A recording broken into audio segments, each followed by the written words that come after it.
Hola, soy el doctor Andrés Felipe Mercado. En esta ocasión voy a hablarles acerca de lo que es el coronavirus o el COVID-19. Dentro de los temas a tratar, vamos a ver qué es un virus, la replicación viral, lo que es el coronavirus, epidemiología, formas de transmisión, síntomas, mutaciones del virus, cómo se aplana la curva epidémica, prevención y conclusiones. Vamos a empezar viendo qué es un virus. Vamos a ir a la forma más elemental o desde un inicio con lo que es el átomo. El átomo se une y va a formar lo que son moléculas. Estas moléculas a su vez se van a unir y van a formar el conjunto de estas, se llama macromoléculas.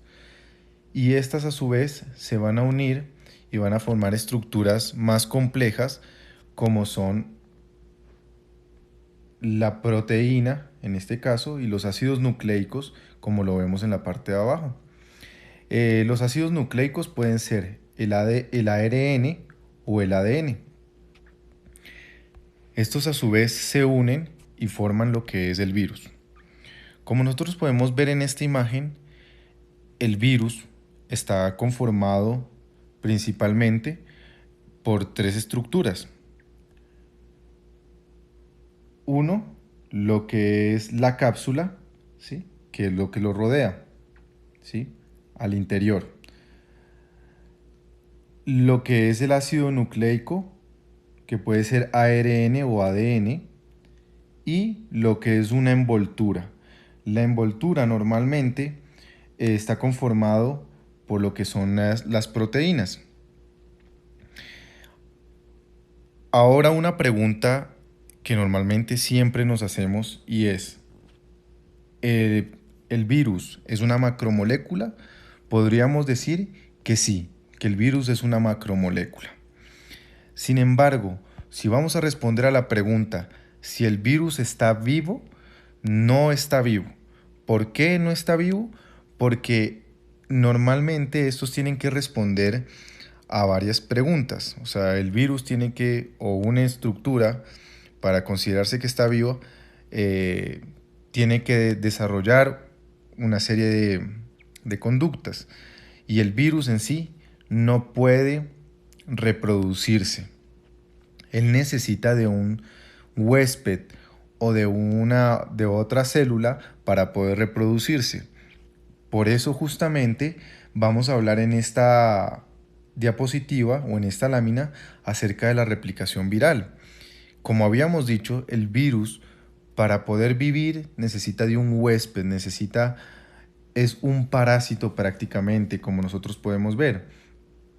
Él entra, justamente se une con sus receptores de las proteínas, ¿sí? Se une a lo que es la célula que estamos viendo acá, que sería el huésped, y la célula en sí va a actuar como una fábrica, donde le va a ayudar con su ARN, que veíamos que es donde está el material genético, ¿sí?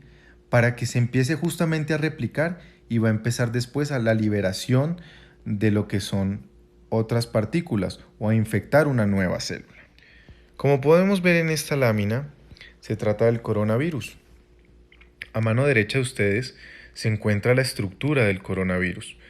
Es muy similar al virus que vimos en la anterior diapositiva, justamente por tratarse de un virus, como su nombre lo dice. Sin embargo, su nombre se debe a la forma de corona que él tiene. Otras formas que se le puede llamar al virus es del SARS-CoV-2 2019 coronavirus, pero no se le debería de llamar virus de Wuhan, que fue la ciudad original donde se encontró este virus. Como nosotros veíamos anteriormente, igual es un virus ARN monocatenario, ¿sí?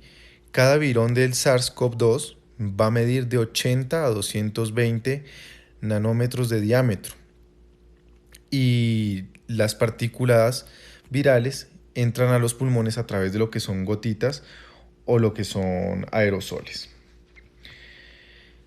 Dentro de la epidemiología, como nosotros podemos ver en esta diapositiva, vemos que En la parte roja son los casos en donde se encuentra el coronavirus.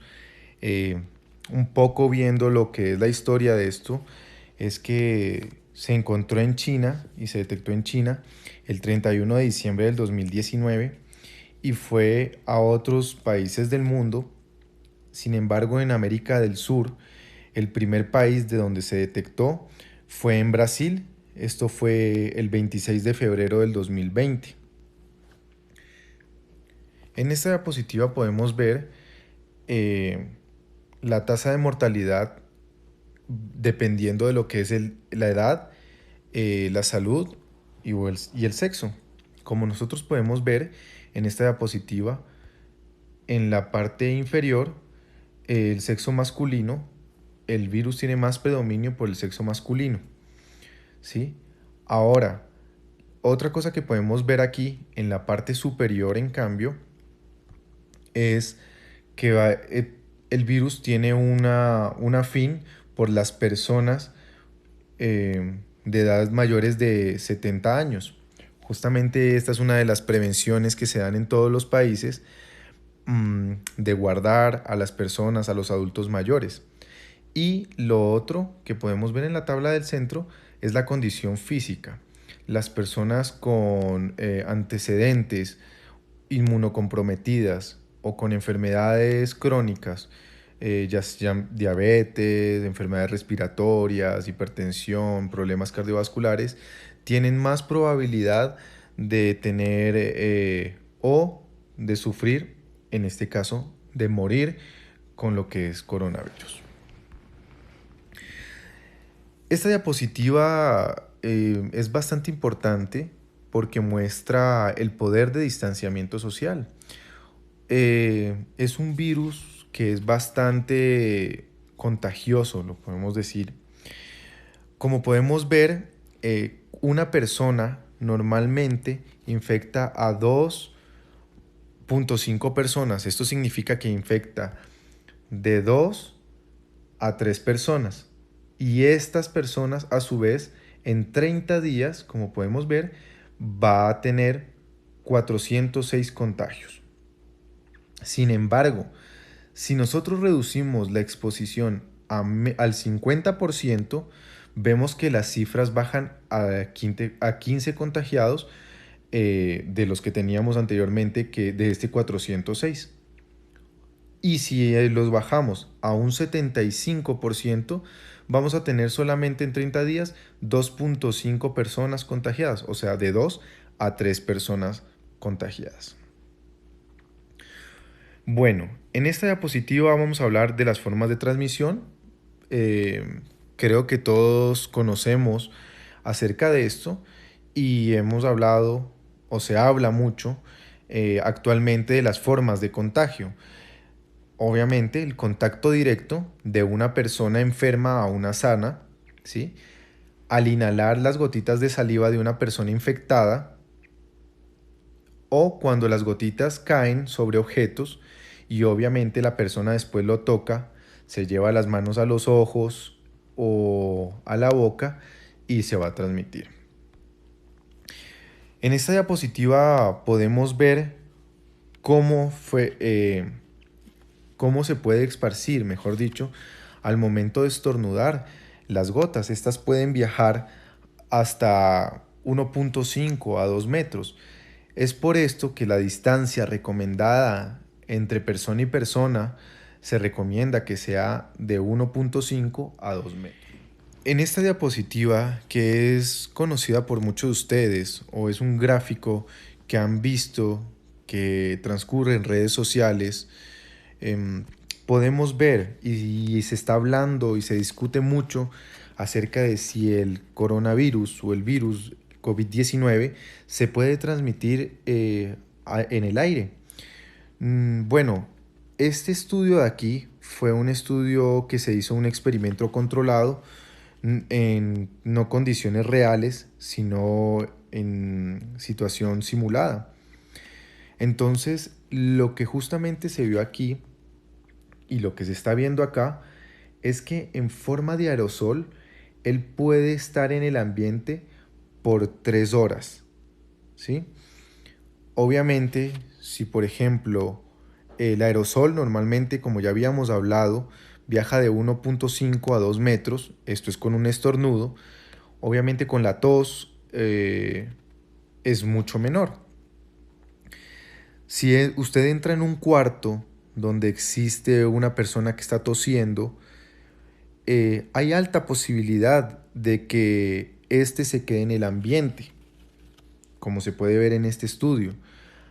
Además, otra cosa que podemos ver aquí es cuánto tiempo permanece en otros objetos. Como podemos ver aquí, en el cobre permanece 4 horas, en el cartón 24 horas, ¿sí? Y en lo que es el acero y el plástico permanece 72 horas. Esto quiere decir 3 días. Ahora, el uso o no de mascarilla todos los días. He puesto esta diapositiva y ustedes pueden ver varias cosas aquí. La primera es el aplanamiento que tienen la curva de estos países, Corea, Japón, Singapur y Hong Kong. Y lo otro que nosotros podemos ver aquí son los otros países que están fuera de la curva, como por ejemplo es Italia, Irán, Estados Unidos, el cual ha aumentado sus casos para estos días. ¿Qué se ha visto en estos países o qué es lo que se supone, mejor dicho, en estos países? Es que ha disminuido justamente por el uso de mascarilla obligatoria que se da en estos países, como es Corea, Japón y Hong Kong, ¿sí? Donde vemos un aplanamiento justamente de estas curvas por el hecho de que se use la mascarilla todos los días y de una forma continua. Esta imagen que ustedes pueden ver a continuación es muy común que ustedes las vean y es una duda que siempre surge de si cómo se debe de utilizar la mascarilla. Se debe de utilizar la forma azul para adentro o para afuera, ¿sí? Y existía esta imagen que justamente se veía muchas veces. La persona infectada debe utilizar la mascarilla o la parte azul para afuera y la persona sana la blanca. Esto es para distinguir. Pues no. El uso correcto de la mascarilla está constituido, la mascarilla en sí está constituido, como vemos aquí, en 3 capas. Una externa, que es la parte azul, es hidrófila, esto va a detener lo que son las gotas. En la parte intermedia va a tener un filtro, que son partículas, va a retener lo que son partículas hasta de 0.5 nanomicrones. Y una interna, que es justamente la de algodón, que es la parte blanca. Esto justamente va a retener lo que es la humedad emitida por el usuario. Por ende, el uso correcto de la mascarilla, debemos utilizarla, la azul o la dentro para afuera. La azul deberíamos de utilizar para afuera y la blanca para adentro, no importa la condición, así la persona esté infectada o sana. Por ende, esto es un mito.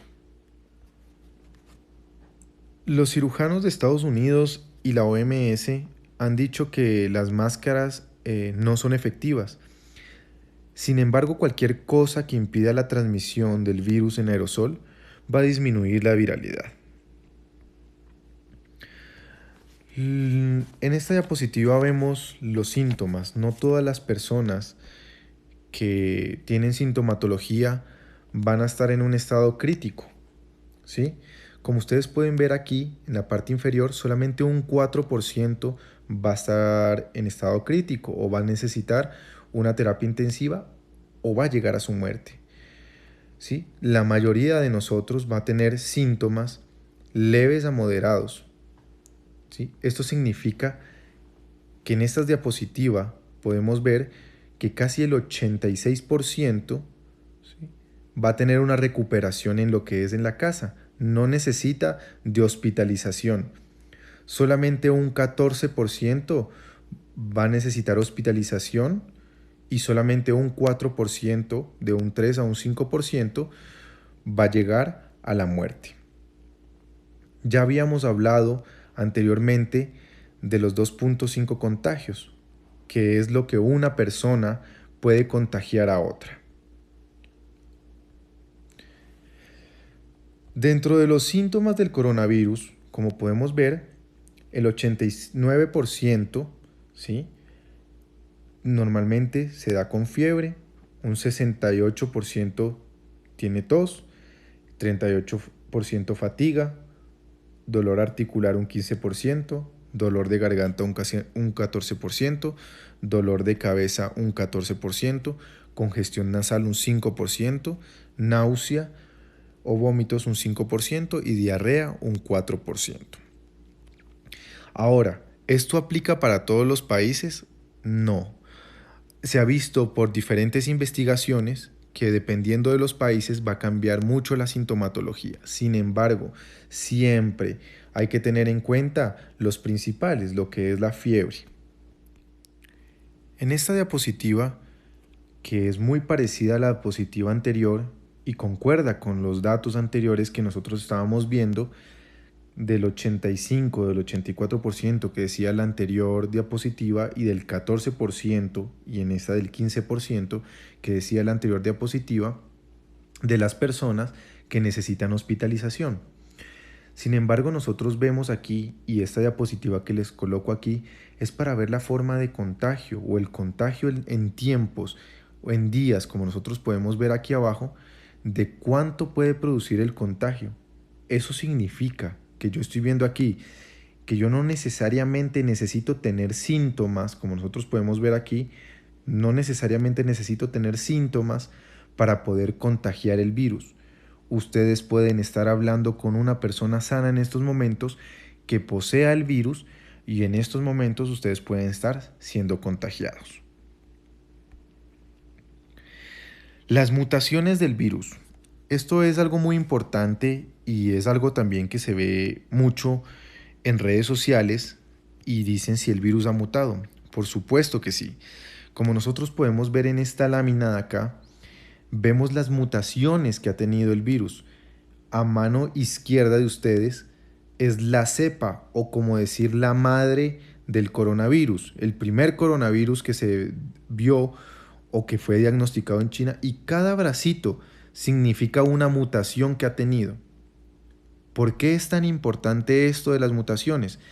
Hay que recordar una cosa primero básica, y es que los virus basados en ARN, como el coronavirus, ¿sí?, tienden a mutar 100 veces más rápidos que los virus de ADN.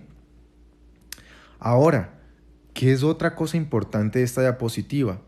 El mismo hecho de la cuarentena que la mayoría de países estamos viviendo.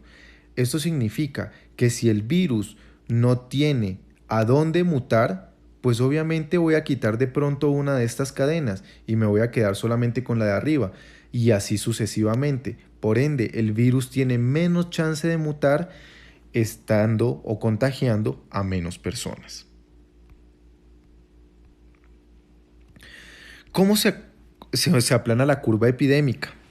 Este gráfico también ya lo hemos visto en redes sociales y se los voy a explicar de una forma sencilla. Este gráfico quiere también hablar mucho acerca del sistema sanitario o el sistema de salud que nosotros tenemos. Primero, lo que nosotros estamos viendo aquí en la curva azul, ¿sí?, es el número de casos, ¿sí?, pero que están fuera de control. Y esta es la capacidad o la transmisión controlada, mejor dicho, que tiene el virus si nosotros nos contagiamos de una forma controlada. La línea punteada quiere decir la capacidad del sistema de salud.